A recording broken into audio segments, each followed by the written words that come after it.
你这大理寺可不一般啊，有一个在大理寺当捕头的妹夫，就可以直接动手打人，上门骚扰逼亲。江启闻言站起身要谢罪，却被温瑜抬手制止了。有一句话听过没？坦白从宽，抗拒从严。江启一怔，眼里闪过一丝丝亮光，这8个字倒是有意思。将2人拖到慎刑司。是。胡大姐瘪着嘴对着温瑜一直骂骂咧咧，什么狐狸精、狐妹子、妖里妖气，都是些夸人漂亮的话。2人被硬生生拖走之后，江启走到堂下，仙袍跪下行礼。大理寺卿江启拜见长公主。后面捕快跟着齐刷刷跪了一排。抬头。江启闻言缓缓抬头，只是目光依然低垂，并不直视。看着我。江启眉头微动，抬眸。温瑜拿起茶杯抿了一口茶，嘴角微微上扬，眉目清朗，眼神犀利却又沉稳，仿佛能刺穿别人心中所想，如同北方的寒风，虽然冷峻，却让人无比清醒。整个人透着一股子严于律己的气息，和温瑜的严于律人、宽于待己刚好互补。世界上哪能找到这么契合的2种精神呀？唉，当时皇帝让江启协助调查侠妓的时候，怎么就没把他带上？真是美玉埋在狗粑粑堆里，可惜可惜了。我以为大理寺卿是个糟老头子呢，哎呦，失策了。起来吧，跪累了吗？微臣治下不严，理应受罚。人就2只眼睛，还能时时刻刻盯着下面，就像我还以为你是糟老头子呢，想到这儿就让我痛彻心扉了。江启没太听懂。唉，前段时间是不是有很多人带着一个老太太来报官了，说是全家都被贼人杀光了？公主如何知道？我让他们来的呀，那个老太太就是个碰瓷儿的。想到那天大理寺的乱象，江启面露一言难尽。是微臣直言，您作为本朝长公主，微臣觉得您再不学无术，碌碌无能，也多少需要了解一下朝廷各部门的职能是什么。大理寺并不是衙门，不接民告，报案理当去圣经府尹处，他们处理不了的重大案件才会移交大理寺。公主，您的做法完全是在给我们添麻烦。你是在教训我吗？是，微臣僭越了，但微臣仍然要说，公主若要治罪，微臣自请到圣上面前裁定。如果我说我不仅不治你的罪，还觉得你很特别呢，你会不会觉得我很变态？江启都听懵了，这说啥呢？这是别人都是对我阿谀奉承，微臣不敢，微臣不敢的，只有你愿意指出我的不足。你太特别了，跟那些庸脂俗粉完全不一样。男人，你成功引起了我的注意。江启皱起眉头，目光中闪过一丝不易察觉的不耐。温瑜看到他的神色态度，秒变端正。江大人，实在抱歉，我给大理寺造成麻烦了。我真以为大理寺就是负责处理案件的。他倒是没有想到长公主的认错态度如此良好，却不想，其实这事儿说起来还得怪皇帝。公主此言何意？你想想看，是他先跟我说什么大理寺去暗香楼抓人，然后又说让大理寺卿，也就是你协助我调查，这不就是下意识的把大理寺当成了警察局啊，不，当成衙门了吗？报案不去衙门去哪儿呢？结果大理寺原来不是衙门，是重案组。长公主果然还是那个不成体统的长公主，这如何能迁怒圣上？作为长公主，您本就应当熟悉本朝律例和各部门的职能。可是你们不都说我是草包吗？草包懂了这些，不就德不配位了吗？公主，德不配位不是这么用的。1000个人心中就有1000个德不配位，我觉得就是这么用的。而且人要懂一个道理，不完全是自己的责任时，能甩锅的时候就多甩几口锅，要学会和同伴分享，不要自己扛，会扛出毛病来。轻则心理变态，重则心理太变态。江启无言以对。所以皇帝在明知道我是草包的情况下，还不跟我说清楚，导致我误会，给你们带来麻烦。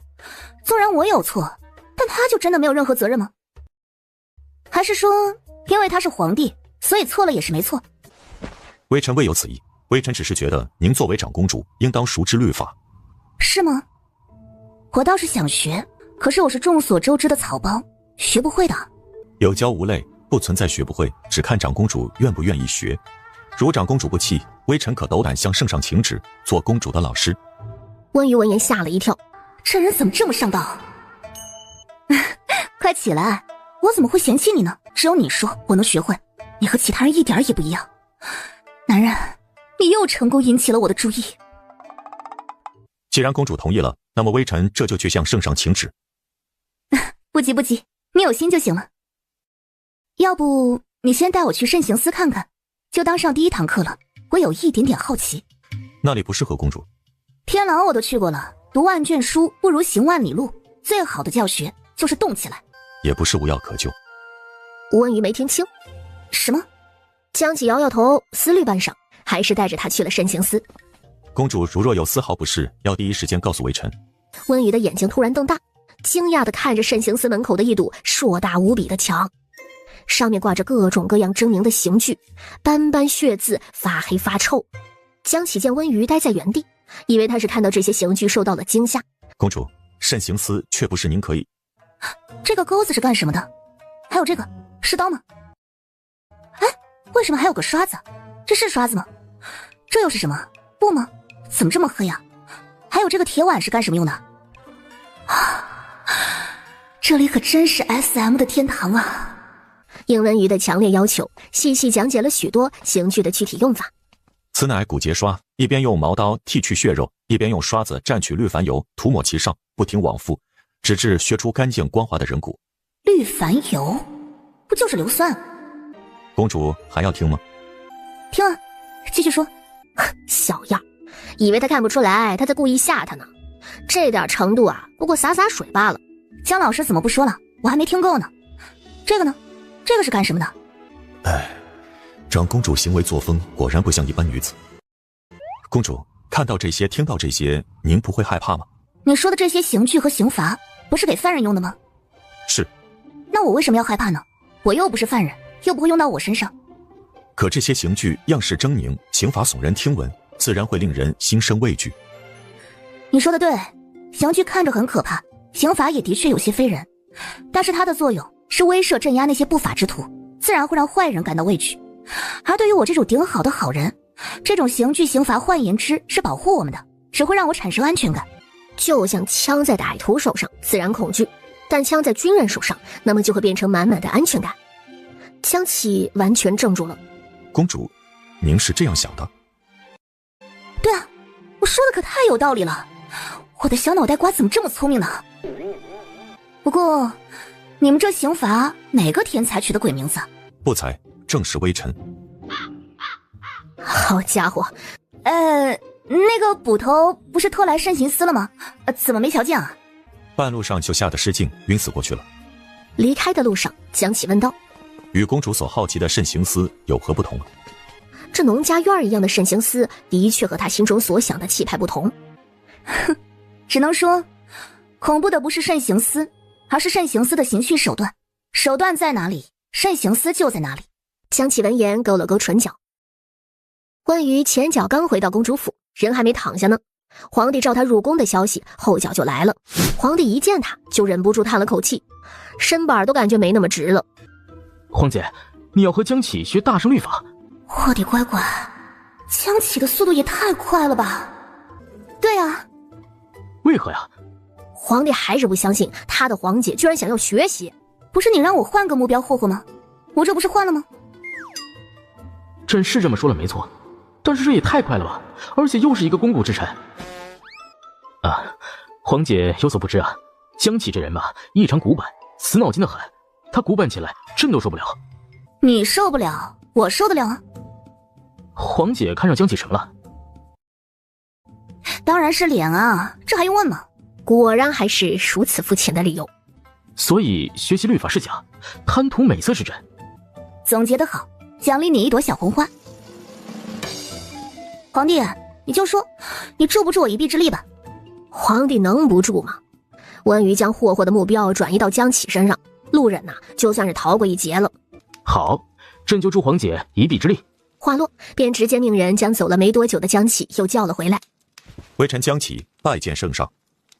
爱卿平身。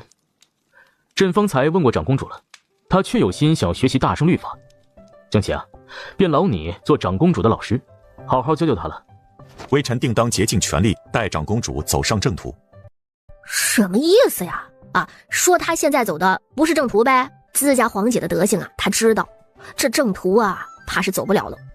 既然微臣要做长公主的老师，那么自然要负责，所以微臣要向圣上求一道圣旨，为师时只有师生，没有君臣。皇姐意下如何？没有君臣，只有师生，这经济关系刺激，太刺激了。于是一个眼神示意，皇帝便下旨了。江启领旨离开之后，皇姐，我可再说一遍啊，江启是个小古板，你要是受不了了，招架不住，可别来找我哭鼻子啊。温瑜挑眉，这话怎么听着这么耳熟啊？当时他好像也是这么说陆忍的。皇帝，你看我霍霍陆忍的时候没找你哭鼻子吧？你让我换一个霍霍，我就换一个霍霍，哪找我这么好的姐姐？温瑜满意的回到公主府时，江启已经在等候了。他将一本小册子递给温瑜，请公主过目。温瑜接过一看，愣了半秒，看看江启，又看看小册子。课程表。江启沉思一瞬，课程表，好名字。陈氏上课，冬天每天早上7点起床读律法，这不是裤裆里拉二胡扯淡吗？温瑜合上册子，不想再多看一眼。陈氏太早了，换个时间。不可，早晨是读书的最佳时间。温瑜灵机一动，你早上不是要上早朝吗？早朝是卯时。早上5点啊，太可怕了！皇帝真是不容易啊，每天早上5点就起床，不对，起码4点就得起床了。公主，既然您决定要学习，那么就要拿出决心。辰时已经不早了。我是要考什么法律系的研究生吗？我只是为了美色啊。那个，公主，就这样定了，明日辰时，微臣会准时来公主府。说罢，直接转身离开。现在尔康手还来不来得及？都是长公主了，还要早上7点起床学律法，不可能，绝对不可能！丞相大人、将军大人、四卿大人，还有一位想当状元的公子，公主，您是要凑齐4妃了吗？把林玉芝去掉，谢谢。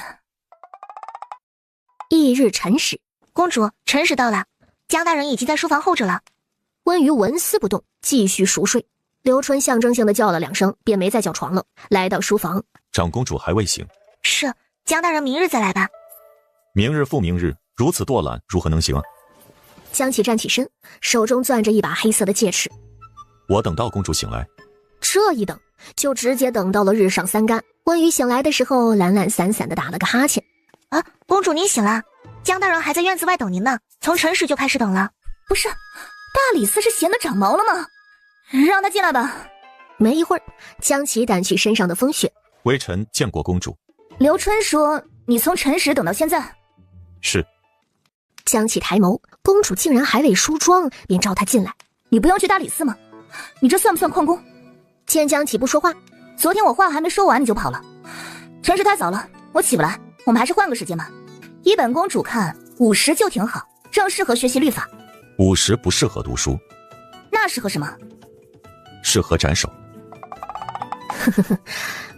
看不出来，江启还怪会说冷笑话的。江老师，辰时真是太早了，我真起不来。陆将军前往西秦关那天也是辰时，您出现在了城楼上。好家伙，要是这么说的话，他还真是无话可说。公主，一日之计在于晨，您如何能睡到日上3竿？我是长公主，我想睡到什么时候就睡到什么时候。话不能这么说。我就要这么说。江启并不妥协。今日大理寺还有要务处理，微臣不能再久留，明日辰时微臣会再来。和睡觉睡到自然醒比，这美色似乎也不算什么了哈。毕竟美色可太多了。俗话说，世上无难事，只要肯放弃。江老师，我看算了吧，我还是不学了。不可，公主您还未到无可救药的地步。不，我就是无可救药了，我就是个花瓶，我就是个废物，就是条咸鱼，我烂泥扶不上墙，你爱咋咋地吧。江启他沉默地掏出戒尺。圣上旨意，无君臣，为师生。温瑜都惊了。皇帝诚不欺我，真的很古板哎，怪不得昨天那么上道，原来不上道的在后面呢。简直是纸糊的棺材，坑死人！你不会以为皇帝的圣旨对我有用吧？我可是你家圣上的皇姐亲的，我说我不想学了，皇帝连夜下10道圣旨不让我学了，你信不信？按照圣上对公主的纵容程度，不无可能。江启的面庞颜色变幻，一言难尽。公主，但凡您愿意用点功，我不愿意，愿意不了一点儿。你是从哪儿看出来我还有救的？其实我就是没救了，我只想摆烂。何为摆烂？就是爱怎么样怎么样，躺平不管了。江启皱起眉头，显然无法苟同这种观点。唉，实话跟你说了吧，其实我根本不想学什么律法，因为我根本学不会。那公主为何同意让微臣做您的老师？还能因为什么？因为我看上你了，想跟你多亲近亲近呗。什么？他后退2步，脸色忽然涨红。公主莫要拿微臣开玩笑。看到他受惊吓的表情，文瑜盯着他，笑而不语。大理寺还有要事处理，微臣先行告退。话音刚落，便吓得落荒而逃。他是被我吓跑了吗？应当不是吧？如果你的表情再真实一点，我就相信你了。吃过午膳，这事儿已经被温瑜抛到脑后。他收拾一番，决定去探望一下岳凌风，便让刘春准备一些跌打药和水果。公主，您不是要隐藏身份吗？公主府里的东西都是宫里顶好的，一般的官家小姐都没有资格用。您送给那位岳公子，很容易露馅的。温瑜顿时给了刘春一个赞赏的眼神。那我们去药铺买一点。却没想到，在药铺碰上了一位清秀佳人。凌云师见过长公主。温瑜面对他，一时竟然罕见的不知道该说些什么。他环视药铺一圈，相看不如偶遇，看上什么了？全场我买单。不，民女不敢。这有什么不敢的？别跟我客气。你想买什么？我让老板给你包起来。凌云师身体一僵，又后退2步。民女惶恐。温瑜又靠近2步。我知道你惶恐，但你别惶恐。我就是觉得之前害你进了天牢，有点过意不去。民女未敢怪罪公主。原主这是给小青梅造成了多大的心理阴影啊！温瑜脚步微动，凌云师见状，吓得再次连连后退。你往前来一点，小心摔！温瑜俯身搂住他的腰。好一个完美的转圈圈抱！凌云师和刘春两脸呆滞。好一朵水出芙蓉的白莲花。补充说明，不好意思。凌云师已然浑身僵硬，呼吸都仿佛停住了。公主在做什么？温瑜手臂微微用力，拖着凌云师的腰，将人扶稳。我是看他被门槛绊倒了，扶他一把。若非公主步步紧逼，好好好，这是癞蛤蟆趴脚面上，不咬人光膈应人。凌云师听了，脸色一白，敢说这种话就要有根据。我怎么步步紧逼你了？今天你不说个1、2、3出来，就别走了。凌云师唇角抿得很紧。从前只要他模棱两可的在林玉之身后说一些误导性的话，长公主就会自己气得跳脚。林大哥，公主说的不无道理。凌云师的脸色暗淡下来。一是公主一见到民女便问我看上什么，说要给我买单；二是让我别客气，看上什么她包了；三是说害我进了天牢，心里有点过意不去。这怎么听也不像是步步紧逼呀，倒像是个有钱没处花的冤大头。公主恕罪。这也许是你的自保手段，你步步后退的惊恐眼神不是假的，你是真的觉得我在逼你。虽然你说出了那膈应人的话，但是我过意不去的心也是真的，你不用质疑。凌云师闻言眼眸颤了颤，我说的话不会收回，看上什么我买单。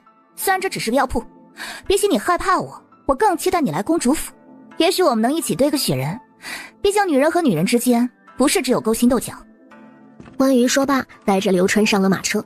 凌云师看着温瑜的眼中氤氲出一层浅浅的水光，林玉知道像是个透明人，直接被温瑜忽视了。走吧。林大哥，公主竟然说要和我一起堆雪人，她还说女人之间不是只有勾心斗角。哼，好一手恩威并施，掩藏在肆意妄为的草包皮囊下的究竟是什么样的长公主呢？一时安静下来。凌云师见状也不敢发出声音，她本是农家女，而林玉之原就是江南大户人家的公子，只是那年洪灾逃难到他们村的。只是那时的林玉之就已经有了凛然不可侵犯的气质，对他说不上热情，只能说是礼貌。爹爹临死前找到林玉芝，我知道这个村子不是你的归属，你迟早要飞，我不求别的，只希望你看在我这几年对你的照顾的份上，拉丫头一把。他爹去世之后，林玉芝离开了村子。等到再次见到他，他已经是百官之首，丞相林玉芝。对他而言，差距大了，便生不出丝毫妄想。因为林玉芝，他能从农家女一跃过上现在的生活，已经十分的满足了。只是他没有想到，高贵的长公主却始终认定她是个坏女人，三番五次的刁难她，羞辱她。她很懦弱，只能依靠林玉芝给她解围。次数多了，便也琢磨出了一丝自保的方法。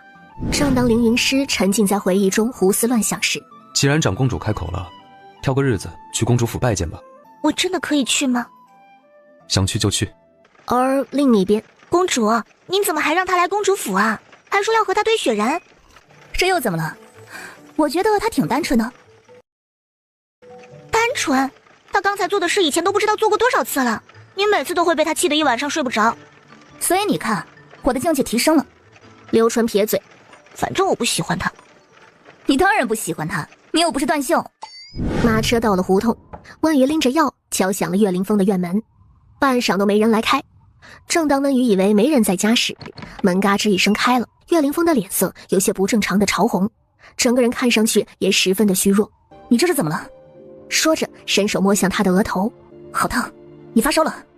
他给小姐过了病期，小姐过几天再来吧。过几天再来？来干嘛？给你收尸？刘春，去找大夫。不叫大夫，贵。我叫大夫，关你什么事儿？行了，别废话了，赶紧躺下。小姐，别离我太近了。我是钢筋铁骨，别人都3阳了，我啥事儿没有，不用怕传染给我。不是因为这个。温瑜刚想问那是因为什么，不看大夫，我没事儿。小姐，别离我太近了。原来是烧糊涂了，在自言自语。温瑜便找了块毛巾沾了冷水敷在他的额头上。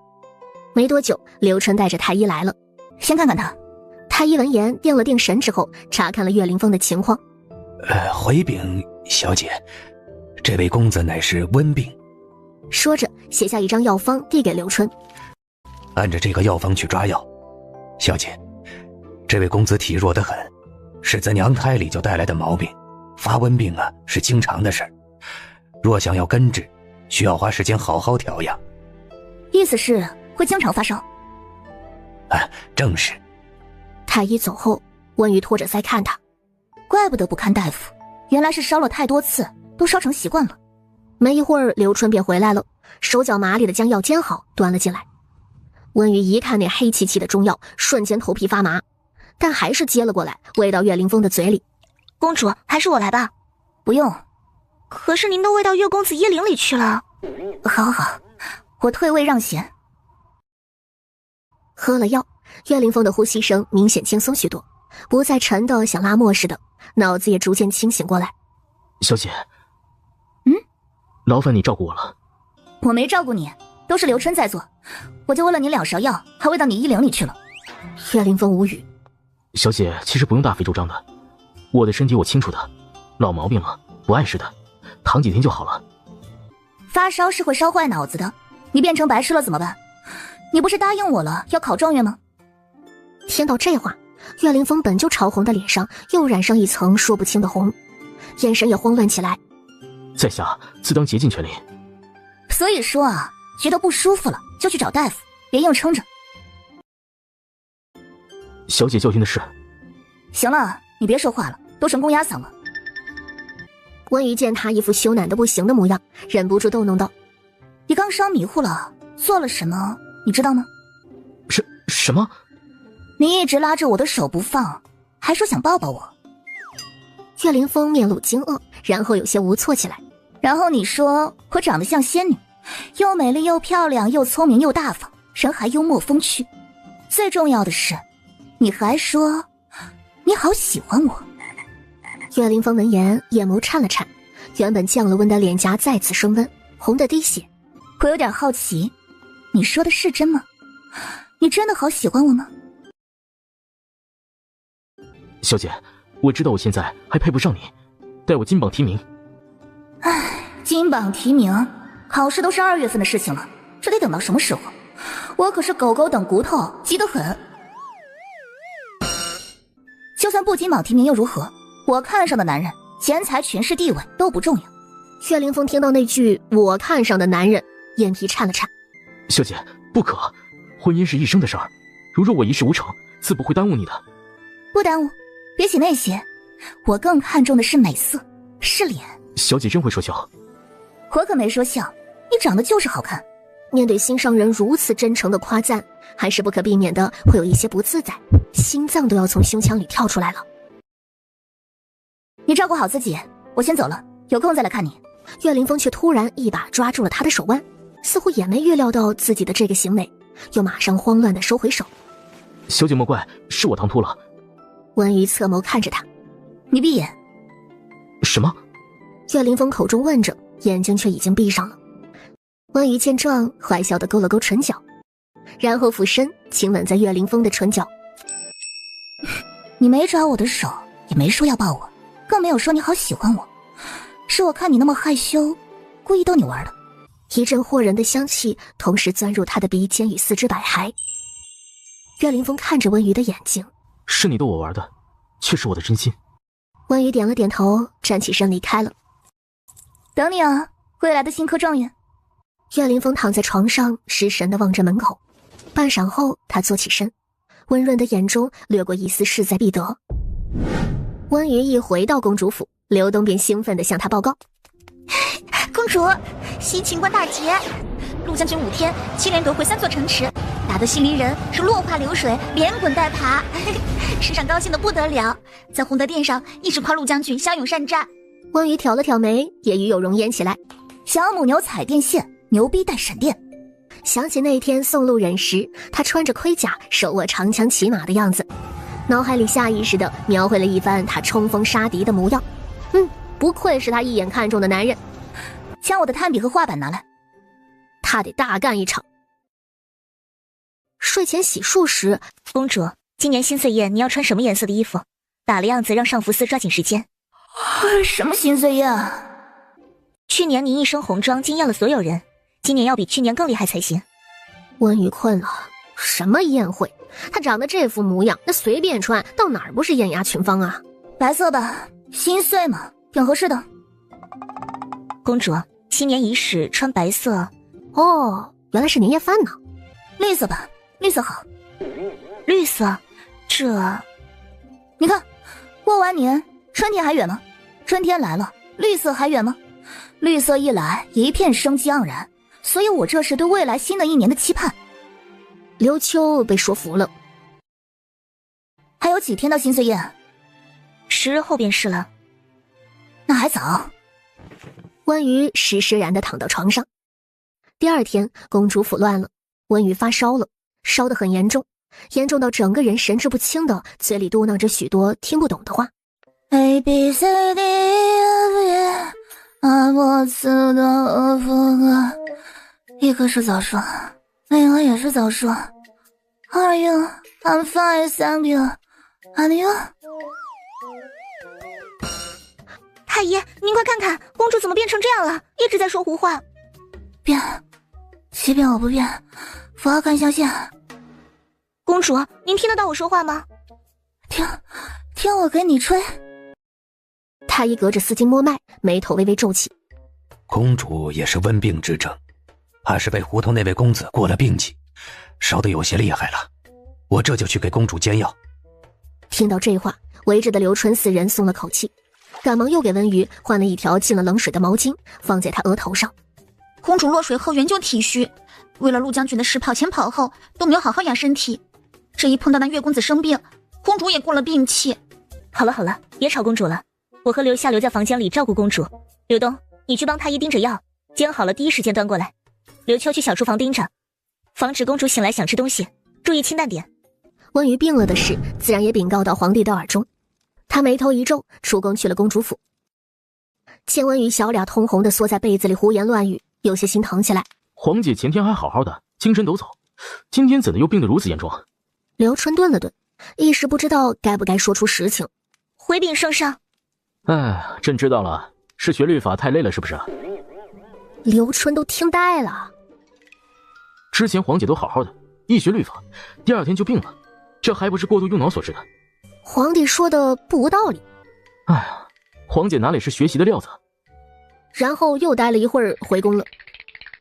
温瑜被喂了药，整张脸都苦得皱了起来，但药效确实快，半个时辰之后就不烧了。他喵的，翻车了！这身体真是纸糊的。他的钢筋铁骨竟然就这样没了，这一病就整整病了1周。你知道阎王在你脑后吹凉风是什么感觉吗？我知道。现在只有 QAQ 这个表情能形容他此时的心情。温瑜还死活不愿意喝药。公主您不喝药，病怎么会好呢？这大圣朝的药真的太恶心了。中药再难喝再苦，那也是水的质感，但是大圣朝的药啊，就像是一口陈年的浓痰。一想到这里，温瑜就犯起恶心。我现在其实就是感冒，这个身体太虚了，所以反应严重。但是感冒都是自限性疾病，过个7、8天自己就好了。他苦着脸，一本正经的科普。吃药也会好，不吃药也会好，你们熬的那种药，狗都不吃。又想到岳凌风不愿意看大夫，是不是就是不想吃这个药啊？等到温瑜完全康复，又开始活蹦乱跳的时候，也到了新岁宴的日子。新岁宴是国宴，每年都是定期举办。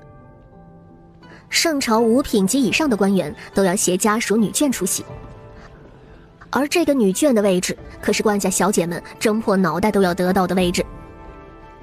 圣上如此英明神武，不知道多少小姐想要进宫当娘娘呢。温瑜抖了抖，还是别了吧。自从知道新岁宴并不是年夜饭，而是一个类似于超级大春晚之后，温瑜就不太感兴趣了。公主，您病的这几天不知道，工部李侍郎家前些天因为新岁宴闹了个大笑话呢。说说看。李侍郎在外头养了外室，生的儿子比嫡女还要大2岁，生的女儿更是和嫡女同岁。他还将那外室以表妹的名头接回府中，位同正妻。那外室想让他女儿今年来参加新岁宴，就让人用炭火将嫡女的腿给烫伤了，落下好大一块疤，还在府里到处宣扬。那侍郎夫人一气之下，以宠妾灭妻的罪名将李侍郎告到了御史那里。圣上知道后大发雷霆，将李侍郎召入宫里，狠批了一顿，闭门思过，罚俸3年。今年的新岁宴也不允许参加了。温瑜听得津津有味。这不就是宅斗有声小说？不过这手段怎么感觉这么低级呢？伤敌1000，自损800呢。公主，您真的要穿这个吗？这也太绿了。温瑜手上抓着一把翡翠簪子，不仅要穿绿色，我还要戴绿色，主打一个从头绿到脚。换好行头，到了宫中。皇帝看到温瑜那碧绿到诡异的装扮，先是沉默了足足10秒。不好看吗？好看的。但关键是皇姐这个容貌穿什么会难看呢？不吸睛吗？吸睛，但过于吸睛了。没有感觉到一片生机勃勃吗？预示着春天就要来了。皇姐开心就好。离新岁宴正式开始还有好几个时辰，干脆让刘春带她去御花园里逛逛。这些妃嫔们大冬天的不在房子里待着，全跑小亭子里坐着。是陈昭仪他们。公主，我们走吧。温瑜注意到刘春的情绪不太对。原来是端阳长公主，你怎么穿成这样？自从你出宫开府之后，就没什么机会见你了。就是呀，也不常来看看我们。以前还能坐下来喝杯茶，现在呀，我看你脑袋里只有林丞相了。要不去我宫里坐坐吧？去我宫里坐？什么去你宫里？理应去我那儿。停！这些话你们应该去跟皇帝说，他去你们宫里才有用，我没用。端阳，你跑什么？我们又不会吃了你。就是呀，我们姐妹呀，就是想找你叙叙旧。说着不管不顾的将温瑜往小亭子里拉。听说前几天又病了是吗？哎呀，要不是出不了宫，我铁定去探望你。你跟林丞相怎么样了？他还是那么看不上你吗？没关系的，别灰心，你也就是脑子不大灵光。不过死乞白赖久了，林丞相也拿你没辙，迟早同意的。温瑜听到这里眯了眯眼，脸上闪过一丝意味深长。拉拉扯扯的成何体统？不过一个昭仪也敢对本公主动手动脚，你眼里还有长幼尊卑吗？哎，这长公主是怎么了？竟然敢发这么大的脾气。温瑜看他们都噤声了，一甩袖子，悠悠然地坐在了石凳上。这凳子里他喵的太冰了吧！我脑子不灵光，我死气白赖。哎，姐妹之间打趣打趣又怎么了？你还当真了？就是呀，姐妹之间还计较这个呀，太小气了吧？打趣？小气？打趣也得当事人觉得有趣才叫打趣。我现在觉得一点都不有趣。端阳，不是姐姐我说你，你这就没气量了。姐妹们在一起最重要的就是开心，打趣打趣是正常的。是吗？正常吗？当然了，姐妹间谁不相互打趣呀？你说话怎么一股味道啊？你是不是吃那啥吃多了？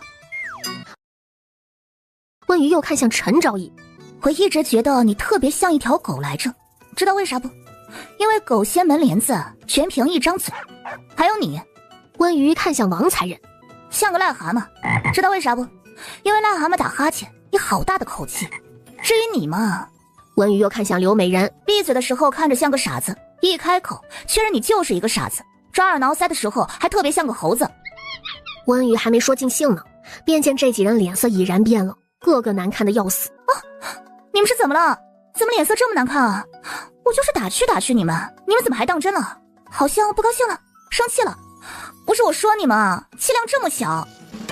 被温瑜打趣到的几人脸色比生吃了几百只苍蝇还要难看。端阳，你这话说的，我们姐妹，你们也配跟我称姐妹？本公主只有一个弟弟，是本朝皇帝。怎么不想跟我弟弟做夫妻，想做兄弟姐妹了？皇帝他知道吗？端阳，我们以前不都是这么相处的？以前？想到刘春一看到他们，情绪便有些不对劲儿。以前是以前，现在是现在。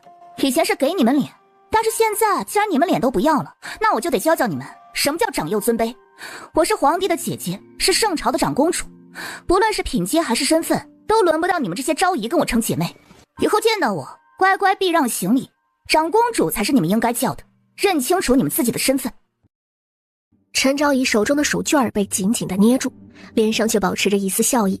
你要是介意我们打趣你，我们姐妹给你赔个不是就是了，不用说这么伤感情的话吧。人要脸树要皮，人不要脸那就天下无敌了。少来跟我攀关系，一个昭仪，本公主会跟你有感情？你以为你是皇后呢？说着环视一圈。我不是针对陈昭仪一个人，我是说在座的都是。自行领悟吧。刘春，我们走。亭子里顿时噤若寒蝉，直到温瑜的背影不见了，才重新出现了呼吸的声音。陈姐姐，这端阳长公主怎么突然这么能说会道起来了？能说会道？我看是牙尖嘴利，尽是些上不得台面的粗鄙之言。这倒是，满口粗鄙之言，难登大雅之堂。你看看她今天的装扮，穿得像个白菜似的。我就是仗着自己容貌好，切，宫外开府后，不知从哪儿学来的污言秽语。草包就是草包，跟圣上哪里像是一母同胞呀？温瑜并没有走远，而是停在了御花园外，竖着耳朵听里面在说什么。帮我把他们说的话记住了，我要去找皇帝告状。公主，这不好吧？有什么不好的？你以为他们不会告状？所以我们要先发制人，在他们之前先把状给告了，这叫恶人先告状，懂不懂？公主，我们是恶人吗？这是重点吗？难保皇帝是一个要美人不要皇姐的人。公主，您从鬼门关走一遭后，可算是看清他们了。以前陈昭仪他们话里话外的嘲讽您时，您都听不出来，还把他们当成好姐妹。没想到今天竟然把他们说的一句话都不敢说了。我以前那是不跟他们一般见识，至于现在，那是一报还一报。一到洪德殿，温瑜便哭唧唧地推开门，喝了口热茶，然后用手指沾了点茶水抹在了脸上。这小动作是一点不避讳啊！皇姐怎么了？不是去御花园了吗？嗨，别提了。温瑜感觉泪痕有点干了，又抹了2道。既如此，朕便不问了。我还是提一提吧。温瑜叹了口气，十分伤心的模样。皇帝，我是不是很笨啊？皇姐，你才知道啊？那我是不是很粗鄙，配不上长公主这个头衔啊？我是不是不是你的亲姐姐啊？这话皇姐听谁说的？他们都这么说。我刚去御花园，听到陈昭仪、李顺仪、刘美人、宋美人、吴美人、张美人、于美人、高美人、赵美人、王才人、李才人、黄才人、孙才人。皇帝他一时卡壳了。皇姐，等等，我还没说完呢。卢才人、秦才人、李良人、黄良人、陈良人，一共18人。刘春没有漏的吧？刘春从袖中掏出一张题名为长公主的名单的纸。公主没有说漏，就是这些人，他们说的。皇帝一时不知道该作何反应。我一听他们说我不是你的亲姐姐，我就生气了，把他们骂了一顿。本来我都走了，又觉得自己是不是不应该骂他们，是不是应该回去跟他们道歉。我本来就是草包，学什么都学不会，我本来就粗鄙，一点也不像是一个长公主，我本来就只会给你丢脸，不配做你的姐姐。来人，传朕口谕，将长公主名单上的嫔妃各降一级，闭门思过3个月，新岁宴也不用参加了。温瑜闻言，连忙拿过刘春手上的名单递给宫人。别漏了，18个人。然后温瑜跑到皇帝的身后，帮他捏了捏肩膀。嘿，我就知道皇帝最好了。皇帝摇了摇头，有些无奈地笑了笑，借此敲打一下那些在背后议论之人，倒也是不错。皇帝，有一件事我好奇很久了。什么事啊？后宫里那么多美人才人，你分得清吗？分不清。公主，事情好像不是这样的吧？这样说没关系吗？我有说一句假话吗？没有。对啊，我可没说一句假话，那些话他们本来就说了，我呢只不过是改了改顺序而已。见刘春还是有些不明白，温瑜举了个例子，比如说一个将军屡战屡败是什么意思？打仗一直输，没有能力。那如果我说这位将军是屡败屡战呢？刘春愣了愣，同一件事换个顺序去说就大不一样，但是说的也都是真话。刘春眼睛瞪得老大，因着宴席还未开始，这些官家小姐们都在园子的另一头赏梅作诗。温瑜一进新岁园，便听到了一阵阵银铃般的笑声，带着刘春鬼鬼祟祟的躲在假山后看热闹。李儿，你要是做不出来便罢了，头上这簪子可就要归我喽。不过5品圣经府尹的庶女而已，竟然也敢参加新岁宴。我本就不善作诗，是陈小姐你硬要与我比，我并没有同意。在场这么多人都看到了，你没有同意也没有拒绝啊，沉默不就默认为同意了？在场的官家小姐里，陈秀玲的地位最高，其他的小姐们也不好直接跟她唱反调。李青衣缓缓摘下头上的银簪，放到了石桌上。就这么宝贝，我看也不怎么样嘛。像丢垃圾一样，直接将簪子往雪地里一丢。既然陈小姐看不上这银簪，我可否拿回？当然不行，我赢了的就是我的，我想怎么处置就怎么处置。李青衣闻言捏紧了手心，这不是古代版的霸凌？公主躲在此处做什么？人吓人吓死人，知道不？所以公主在这里做什么？嘘。而此时的林中，李青衣已然耐不住心头的火气，她快速地走到雪地里，蹲下身，却不想手指刚一碰到，一只穿着粉色绣鞋的脚便径直踩了上来，重重地碾了碾。我说了，这东西我就是丢给乞丐，那也不关你的事。有人面露一丝不忍，却没有选择替他出头。不仅如此，其中还透露出不少幸灾乐祸的目光。李青衣抽回发红的手，缓缓站起身。此时他忽然明白，为什么嫡姐会提出今年让她来参加新岁宴。她要其他的嫡女们将她的骄傲与尊严踩在脚底。认清自己的身份，5品官的庶女，别以为你来了新岁宴，你就和我们嫡女同等层次了。姨娘生的阿脏玩意儿！说着，一脚踢飞了雪地里的簪子。你也就配带这种不入流的玩意儿。一群人乌泱泱地离开了，李青衣站在原地，被他们故意凑上来的肩膀撞得一个踉跄，跌在地上。是他来错了，新岁宴这种场合本就不是她一个庶女能来的。还坐着，我起来吗？李青衣一时间有些恍惚，她抬起头，有些呆住。我知道我好看，但也没必要看我看傻了吧。小姐容貌冠绝，看傻是应当的。温瑜十分受用的点点。那你坐在雪地里不冷吗？李青衣缓缓站起身，拍了拍身上的雪。还好，多谢小姐关心。拿着。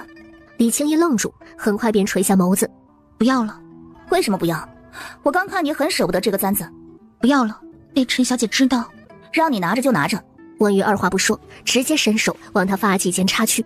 李青衣一惊，却没有闪躲，嘴角不自觉地勾了起来。你说的陈小姐是谁家的？是临安侯的嫡女，陈修玲。那你呢？你是谁家的？我是盛京府尹家的二小姐，李青衣。侯府的小姐就能这样随意羞辱人？实在可恶啊！他们是嫡女，我只是个庶女。你不会以为他们欺负你，只是因为你是什么庶女吧？不然呢？当然是因为你有个没用的爹啊！你爹只是五品小官而已，新岁宴上好像最低的官阶就是五品吧？如果你爹是一品，或者说如果你爹是林玉芝，就算是庶女，你觉得他们还敢放屁吗？厉青衣一时无言。关于从头上摘下一根翡翠簪子递给他。人类最美好的美德之一，你知道是什么吗？尊老爱幼。不是，是学会甩锅。甩锅？对，甩锅。为什么我只是一个庶女，凭什么庶女就要受人欺负？庶女就没有人权吗？这是不是你的想法？你还在想，我要是嫡女就好了。见他不言语，与其内耗自己为什么是庶女，不如骂你爹为什么才是个五品小官，简直废物。李青衣愣在当场，这位小姐好像说的很有道理，但是又好像哪里怪怪的。等他再回过神来，文宇的身影已经不见了。再次回到假山后的文宇，一脸无语地看着林玉芝。林大丞相，你要在这里看到什么时候？宴席就要开始了，你这个百官之首还没到呢。就是想看公主如何给微臣安排上了一个女儿。我那是打比方，懂吗？谁让你这个百官之首最有说服力呢？关于朝刘春招招手，快步离开。唉，怎么感觉搁哪儿都能碰到这个林玉芝？嘿，公主，也许就是缘分。别，有主的草我可不沾。长公主驾到，参见长公主，长公主千岁。关羽刚要说起来吧，便见离得近的好几名官员的脸色有些异样。他心有所感的转身一看，谁让你跟在我后面进来的？那怎么办？微臣退出去，重新进来。关羽露出一个尴尬而不失礼貌的微笑，然后目不斜视的径直往自己的位置上走。说到底是之前原主的追求行为实在是太炸裂了，所以导致痴迷林玉芝的这个标签十分难撕。嗨，长公主又在丞相那里吃瘪了，估计是想与丞相同行，被拒绝了。温宇环视一圈，没找到出生之人是谁，倒是与回到宴席上的李青衣对上了视线。刚才那位小姐竟然是长公主。跟在她身后的林玉芝官阶高，直接坐在了下手最近的地方。丞相怎么不带女眷来？微臣孤家寡人，无女眷可带。我看凌云是林小姐就挺合适，直接招了工人过来，派人去丞相府将林小姐请来。新岁节这种日子，怎么能把林小姐一个人放在家里？多孤独啊！应该带来热闹热闹的。微臣是怕她不适应这种场合，有我照看她，不会不适应的。那位林小姐真惨呀，长公主的照看能是什么好照看？文宇闻声猛地扭头看过去，依然是无法确定到底是谁在嘀嘀咕咕，反而和江启无意间对上了眼神。江启脸色大变，连忙拿起酒杯装作喝酒的模样。离谱啊，简直！帮我盯着，到底是谁在造谣我？圣上驾到！参见圣上，圣上万安。这整齐的堪比阅兵式啊！皇帝威严十足的一步一步走上来，缓缓坐在龙椅上，妃嫔们也按着品阶一一入场，看得温宇眼花缭乱。什么时候他也能像皇帝这样坐拥一众美人？就在1刻钟前，朕又收到来自前线的一道喜报，陆将军已收复西秦关。天佑我大圣，圣上万岁万岁万万岁！新岁宴既是国宴，也是家宴，又逢大喜之事，众位爱卿放开了饮酒作乐，共度佳节。皇帝虽然这么说，但是谁真敢放开了，那就是脑子不清醒了。开始吧！新岁宴开！砰砰砰的烟花声骤然响起，一道道美轮美奂的烟花映入眼帘。温瑜托着腮看得入神，烟花落幕，众人意犹未尽，丝竹之声悠悠响起。2对教坊司的姑娘仿佛踏着云彩鱼龙而入，跟随着律动舞动起来。一开始温瑜还算看得津津有味，直到一连3个节目都是舞蹈之后，温瑜真是眼蔫了。皇姐可是觉得无趣了？温瑜打了个哈欠，刚想着要不他先溜了吧，就见之前那名工人领着凌云师坐在了林玉芝的身旁，他瞬间就打起了精神，坐得笔直。皇帝看到这一幕有些疑惑，难道皇姐出尔反尔了，又想重新霍霍丞相了？温瑜打了个手势，让教坊司的姑娘们退下，然后环视一圈，见众人疑惑的目光都被吸引过来之后，凌小姐是第一次来这新岁宴吧？回长公主，民女是第一次参加新岁宴。别跪着呀，坐着说话。本公主听闻凌小姐与丞相是青梅竹马，关系十分亲密，是与不是？众大臣则是面面相觑，这难道又要上演一场文武百官面前表演痴情的大戏了？怎么不说话了？民女和丞相的确是自幼相识啊，之前皇帝与我商议过，你和丞相情投意合，是天作良缘，便想着成人之美，给你们赐婚，你觉得怎么样？说话呀，皇帝！上次不是说给他们赐婚吗？我看今天是个好日子，心想的事儿都能成。上次是上次，这次是这次。丞相上次已经和我说过了，他们二人只有友情，没有儿女私情，只是皇姐还不知道。凌云师则是一副被雷劈了的模样，十分震惊。民女不敢。为什么不敢？赐婚应该很高兴才对啊，怎么感觉小青梅这么慌乱呢？长公主有所不知，赐婚一事，微臣早已向圣上解释过，圣上已收回圣意，长公主的好意，微臣心领了。这目光着实锐利，看得温瑜心头莫名的凉飕飕的。皇姐，丞相所言非虚，赐婚一事便作罢。哼，合着就我是小丑呗？皇姐，继续看表演吧。大臣们互相对着眼神，精彩，真精彩！长公主这态度，是真的放下丞相了？哎，是我没搞清楚情况，多嘴了。你快起来，该吃吃，该喝喝。凌云师眸光闪了闪，又垂下了眸子，不知道在想什么。为何失落？凌云师不自觉地抠着手指。没什么。是因为上次去公主府，结果被拒了吗？凌云师的手指停住，然后抠得更加用力。不是。据我所知，你上门那天她病了。凌云师闻言一愣。病了。林宇智不再回答，而赐婚没成功的温瑜又开始变得无聊起来。献心碎礼。温瑜屁股又坐了回去。还有第二个环节。临安侯府现绝世舞姬一名。一位身材曼妙，穿着十分清凉，脸上蒙着面纱的美艳女子扭动着身躯站了起来。圣上，此舞姬乃是微臣无意所得，容貌屹立，舞姿曼妙，特献给圣上当个解闷的玩意儿。温瑜目瞪口呆。临安侯有心了，只是朕志在励精图治，而非玩物丧志。圣上只是个解闷玩意儿，放入后宫吧。临安侯松了口气。赤中侯府献宝剑一柄。圣上，此乃兄长路人所寻得之宝剑，名唤赤灵，锋利异常，吹毛断发，特献给圣上。陆将军有心了，他夺回西行关，朕还未行嘉奖。朕知他是爱兵器之人，便不夺人所爱了。陆锦，你将宝剑原封不动带回去吧。接下来就是一轮又一轮的送礼。我勒个豆！当皇帝的大过年的收大臣们的这么多礼，这和收受贿赂有什么区别？这放在现代是要下台的，谴责，大大的谴责。皇姐有话要说。有，皇帝见者有范，能分我点不？皇姐看上哪个了？刚才那个镜子不错，看人很清楚，正适合我欣赏自己的美貌。皇帝你觉得呢？可，便给皇姐了。还有那个大珍珠，好大好漂亮，戴在我头上肯定很好看。皇帝你觉得呢？可，皇姐拿去打首饰吧。还有那个水晶杯，特别符合我出尘的气质。皇帝你觉得呢？可，皇姐拿去用吧。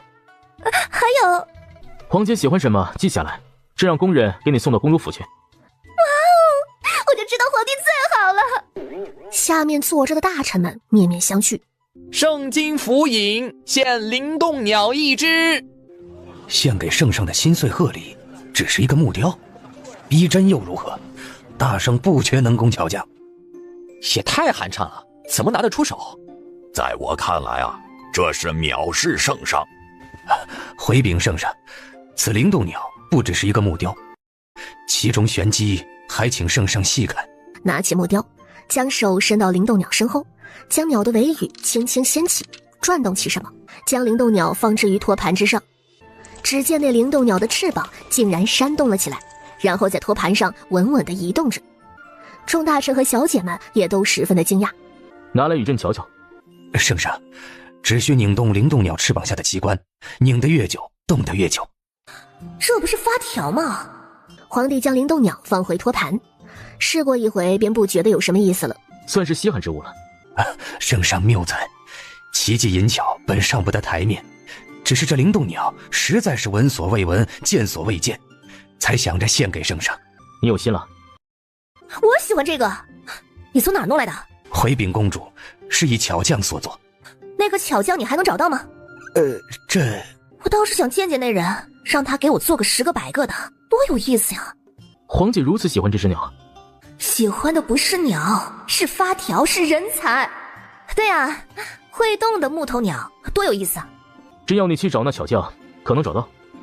回禀圣上，微臣不敢欺瞒，制作此鸟的巧匠正是微臣小女李青衣。哦，女儿。李青衣也站起身来，跪在圣经府尹的身旁。圣经府尹之女李青衣拜见圣上。此奇技淫巧是你所做？回禀圣上，正是臣女。你确定是你？臣女不敢欺瞒。你站起来说话。哼，那我如果让你再做一个灵动鸟出来，你能做出来吗？回禀公主，可以。是你自己琢磨出来的？是，臣女无意间捣鼓出来的，又尝试了许多次，才逐渐掌握。你一个女孩子，厉害，太厉害了，真是太厉害了。既如此，按照长公主的要求继续做。皇帝，我能赏他吗？赏他？皇姐想如何赏？赏黄金100两吧。这可是技术人才，没有什么比砸钱更有诚意了。既然赢得皇姐如此喜爱，后赏也未尝不可。赏圣经府尹之女黄金100两。口欲落下，大臣们面面相觑，对于圣上无限恩宠纵容长公主一事感触更加深刻。臣女李青衣谢圣上长公主恩赐。圣经府尹也没有想过会有这么大的赏赐，也连忙跪地谢恩。上不得台面的奇技淫巧也敢拿出来卖弄，讨长公主欢心，果然下贱就是下贱。紧接着他看到了那只被他丢掉的簪子，竟然好好的戴在了他的头上。好大的胆子，竟然还敢捡起来！五品官员献完礼之后，这一流程就算是结束了。皇帝，林玉芝怎么没送？丞相的礼早已献上。好啊，别人都是走流程送，林玉芝就能私下送。第3环节俗称心碎文斗，由皇帝出题，各家小姐们答题，拔得头筹者由皇帝亲赏。为什么都是各家小姐？公子呢？公子们在家睡大觉吗？我不管啊，明年这些大臣们的公子也得参加新岁宴，不能厚此薄彼啊！皇帝，你说是不是？没有厚此薄彼，无官职的臣子不得入宫，有官职的臣子5品才有资格参加新岁宴。我说的此是你，彼是我，不能厚了皇帝你，光薄了皇姐我。皇姐说的有理。那明年能给皇姐安排上不？安排。新岁节又逢西行官大捷，第一题便以陆将军凯旋为题，做一首7言绝句。小姐们领旨之后纷纷沉思起来。黄芦4城之女刘玉仪斗胆在圣上面前献丑，凯歌高奏破长空，归心似箭路途通，战袍褪去换锦绣，骏马飞奔回朝中。正玄门下一飞扬，战士归来威武堂，金殿赐宴恩泽重，丹心一片献家邦。我的个乖乖，这就是文斗，我是个文盲没跑了。文瑜吸了口气，鼓起掌来。皇帝看他一眼，俗话说啊，瑞雪兆丰年，朕看今年这大雪下的着实不错。下面的小姐们面露了然，想必圣上是要以雪为题作诗一首了。朕前几日雪中漫步，行至御花园，见大雪压梅枝，那便以梅为题做一首5言绝句吧。梅影横斜水，寒香沁月来，雪飞花满枝，冰结凝水怀。梅开古石上，寒风傲立中，洁白无瑕兮，冰清玉洁意。斗诗逐渐进入白热化。启禀圣上，臣女斗胆说一句，各位小姐所做的咏梅诗皆不如李青衣李小姐不久前在梅林所作，只是不知道为何李小姐不站出来对诗呢？温瑜瞳孔眯了眯，好家伙，都敢明目张胆的斗到皇帝面前来了。李小姐，你何不把在梅林所做的诗拿出来，一定会惊艳四座，这新岁宴文斗必是你夺得头筹。李青衣呆站在原地，紧张的无以复加。在场的哪个不是人精，怎么可能看不出猫腻？皇帝脸上辨不出喜怒，下面一时间噤若寒蝉。你在这闭着眼睛乱放什么屁呢？简直臭死了！皇姐，这里是新岁宴，注意一下措辞。而此时的林玉芝手中转着酒杯，若有所思地看着温瑜，轻轻地勾了勾唇角。我措辞很严谨啊，他都敢欺君了，我还不能说他嘴里放屁啊？你说呢？陈修灵被欺君二字吓得扑通一下跪倒在地，这个词太严重了，严重到可能会要了他的命。不知长公主何出此言？欺君二字，小女实在承受不起呀。这就要问问李青衣了。众人的目光聚集过去，李青衣的手脚僵得不行。他看到温瑜投来的柔和目光，李青衣原本忐忑的心突然就定了下来。回禀圣上，臣女不善作诗，在梅林时也并未做什么惊艳四座的咏梅诗。臣女不知陈小姐方才为何要那么说。皇帝你看，这不是欺君吗？之前在梅林的那些小姐们皆是默契地绞紧了手绢，生怕自己也被牵扯进去。陈修灵可有辩解啊？他不能忍。这些都是他的一面之词，臣女斗胆想问长公主，您可曾亲眼看到？没看到。圣上明鉴，当日在梅林，我和他以银簪作为彩头斗诗，如若我的诗赢过他的，他便要将银簪赠予我。但现在那银簪还好好的在李青衣的发髻中，这就说明他的诗是赢过了我的。老母猪戴胸罩，一套又一套。皇帝和大臣面面相觑。虽然我没看见，但是林玉芝看见了呀，对吧，丞相大人？林玉芝一派的淡然，似乎早就预料到温瑜会提到他。启禀圣上，梅林之事，微臣的确亲眼所见，李小姐所言非虚。当时长公主正与微臣在一起，看得分明。后面那句有必要吗？皇帝则是面色有些古怪。皇姐，我就知道你还惦记着丞相，你别装了。而此时的陈修灵已然面色惨白，跌坐在地上瑟瑟发抖。启禀圣上，小女欺瞒圣上，罪该万死。皇姐，罪名是你提的，你怎么看？我用眼睛看。皇帝扶额看着台下，念在你无知蠢笨，切实初犯，死罪便免了。大理寺卿何在？微臣在。罚杖刑30，禁足3年。陈修灵闻言闭上眼，睫毛不停地颤抖。无知蠢笨，比杀死他还要让他难受的评价。他的骄傲随着圣上的金口被狠狠碾灭。恍惚间，他似乎听到了其他小姐们的嘲讽讥笑声，自卑耻辱疯狂地涌了上来。那一瞬间，他好像明白了长公主为什么要替李青衣出头。陈修灵微微抬起头，正对上温瑜懒散的目光。